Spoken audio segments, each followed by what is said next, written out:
In this video, we will dive deep into the fascinating and complex life of Napoleon Bonaparte, one of the most influential figures in world history.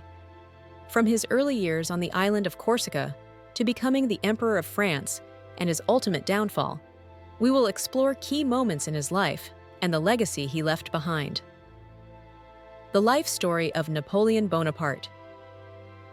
Napoleon Bonaparte, one of the most iconic figures in world history, remains a subject of intense fascination and debate. His rise to power, his military genius, and his lasting influence on Europe and the world have made him a central figure in both history and popular culture.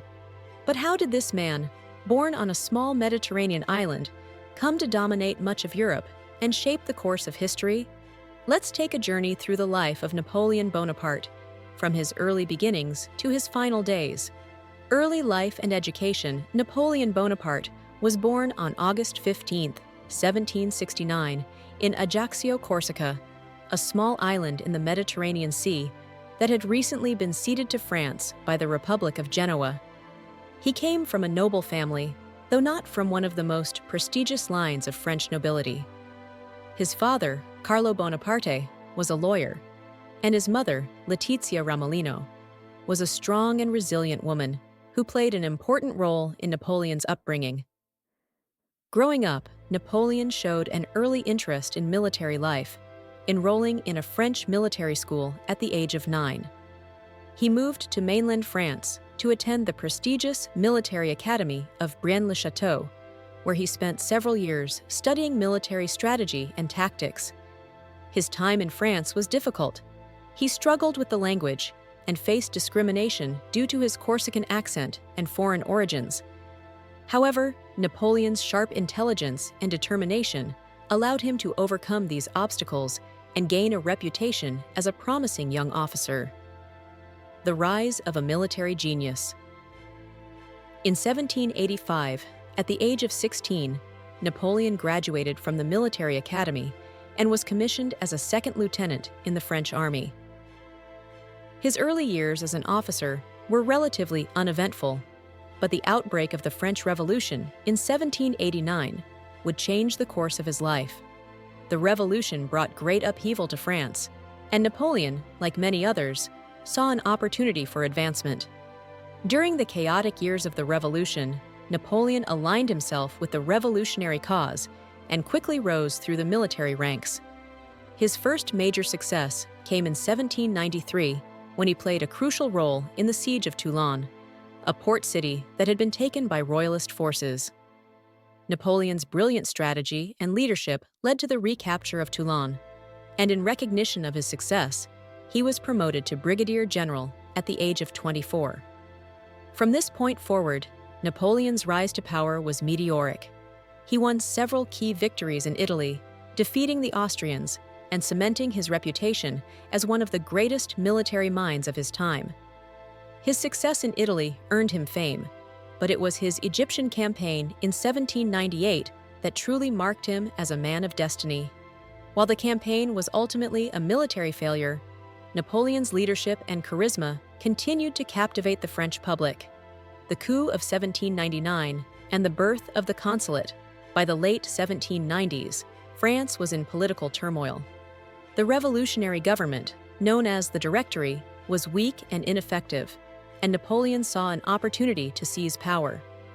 In November 1799, with the help of a few key allies, Napoleon orchestrated a coup d'état that overthrew the Directory. He established a new government known as the Consulate, with himself as first consul. This move effectively made him the ruler of France, though he initially held only the title of consul rather than emperor. As first consul, Napoleon enacted a series of reforms aimed at stabilizing France. He centralized the government, reformed the legal system with the creation of the Napoleonic Code, and brought economic stability to the country. These reforms helped solidify his popularity among the French people and laid the groundwork for his eventual rise to imperial power. The Emperor of France. In 1804, after several years of consolidating power, Napoleon declared himself Emperor of the French. His coronation, held in the Notre Dame Cathedral in Paris, was a grand spectacle, and Napoleon famously took the crown from the Pope's hands and placed it on his own head, symbolizing his authority over both church and state. As emperor, Napoleon sought to expand the French Empire across Europe. He waged a series of wars, known as the Napoleonic Wars, against various coalitions of European powers. Napoleon's military genius was on full display during these conflicts. He won stunning victories at Austerlitz, 1805, Jena, 1806, and Friedland, 1807, among others, and by 1810, Napoleon's empire stretched from Spain in the west to Russia in the east. But Napoleon's ambitions went beyond just military conquest.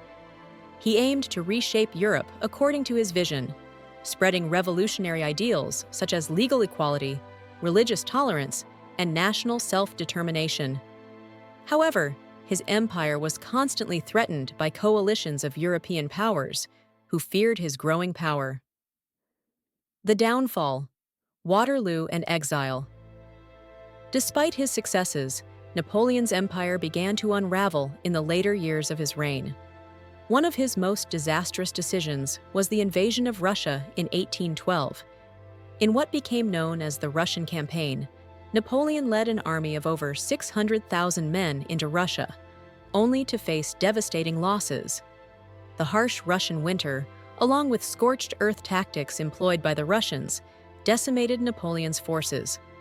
By the time he retreated from Russia, his once mighty army had been reduced to a fraction of its original size. The loss in Russia was a turning point.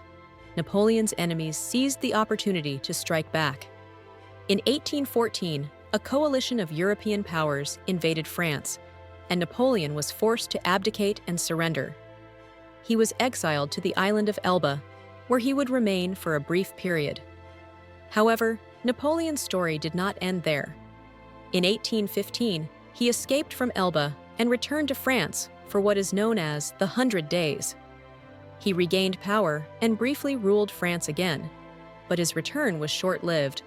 The Battle of Waterloo, fought on June 18, 1815, would mark the end of his reign. Napoleon was decisively defeated by a coalition army led by the Duke of Wellington, and once again, he was forced to abdicate. This time, Napoleon was exiled to the remote island of St. Helena in the South Atlantic Ocean, where he spent the final years of his life. He died on May 5, 1821, at the age of 51. The exact cause of his death is still debated, but it is widely believed to have been due to stomach cancer. Legacy of Napoleon Bonaparte. Napoleon's legacy is complex and multifaceted.